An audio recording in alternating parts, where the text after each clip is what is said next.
Hey everyone, I'm Chef Z, and welcome back to another new episode of Made to Order a la Orden. Today we are making some bacalao, which is such a popular dish, especially during this time of year with Easter right around the corner.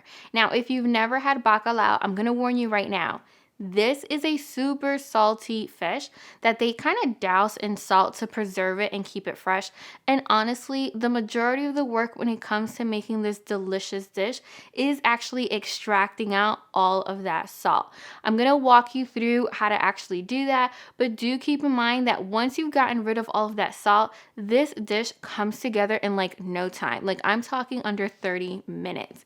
Now, there are several different ways of making this dish, and two of the most popular ways is with potatoes and without potatoes. Now, I personally love it with potatoes because I think the potatoes add such a nice texture, and it's a little bit of an insurance policy because it will actually absorb some of that excess salt, but you can choose to have it either with potatoes and without potatoes. Now, really quickly, if you are going to make this dish, me, Chef Z, I personally recommend that you actually start this dish off in the morning because you give your bacalao a chance to really sit in water and for that salt to kind of come out. And you are going to want to change that water every couple of hours. But let's say you're in a rush and you just kind of got home from work and you're hungry. You're going to want to really rinse it under some running water. And then you're going to want to put it in water just like I have it doing right here. And you're going to want to switch out the water every 15 minutes for about 2 hours or so. All right, guys, let's go ahead and get started.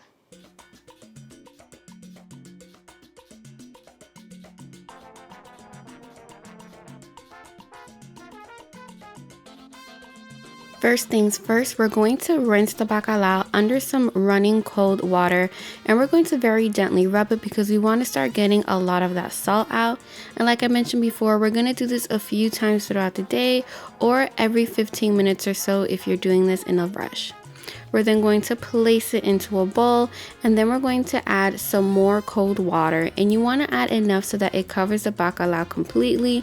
And we're going to let it sit in water for a few hours or for about 15 minutes before rinsing it again and adding some more water. Again, we're trying to get as much of that salt out as possible.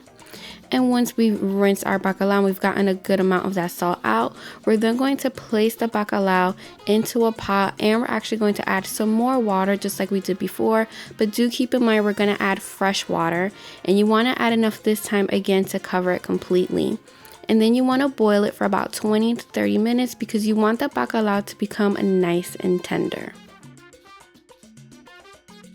And afterwards, we're now going to shred the bacalao, and you can do this a few different ways.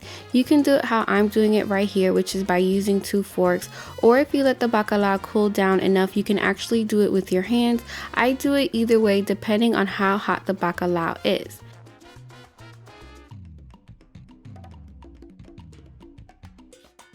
Next, we're actually going to go ahead and boil some potatoes, which by the way is totally optional. You don't have to add potatoes to the bacalao if you don't want to. And I honestly boil the potatoes at the same time that I'm boiling the bacalao just to make it easy. And now we're going to add some oil into the pot, and we're going to saute some onions and peppers. Now I love adding as much color as I can into this dish, so I use some green peppers and some red peppers, but you can use either or and it's still going to be super delicious. So we're now going to give that a quick stir, and we're going to saute all these awesome veggies until they begin to sweat and become nice and translucent. Then we're going to go ahead and we're going to add some Sazón, some Dominican Orégano or regular oregano, and some black pepper to taste. And we're going to stir this until everything is well combined. And we're going to let that simmer and saute for about 20 seconds or so. And then we're going to go ahead and we're also going to add some tomato paste. Now, you guys can smell this through the screen, but honestly, every time I make this dish, it smells so good.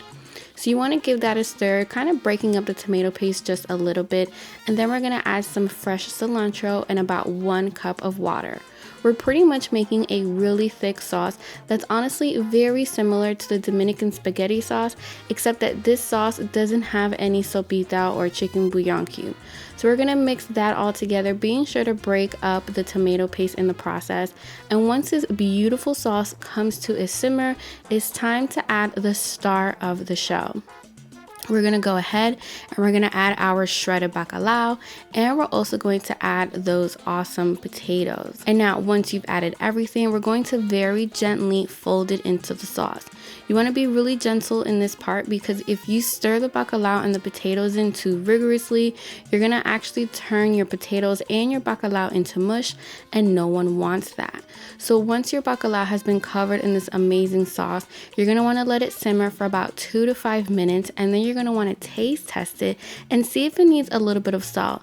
And here's where you can add the adobo. Sometimes you do such a good job at rinsing out all that salt from the bacalao that you have to reintroduce some seasonings. So there you guys have it, my recipe for some bacalao. And until next week, I'm Chef Z y buen provecho. How's it smelling here, babe? Oh, so guys, when you're making bacalao, be sure to have some cinnamon, some water, and some vinegar boiling away. I do this all the time whenever I'm making seafood because I hate my house smelling like fish. So there you go.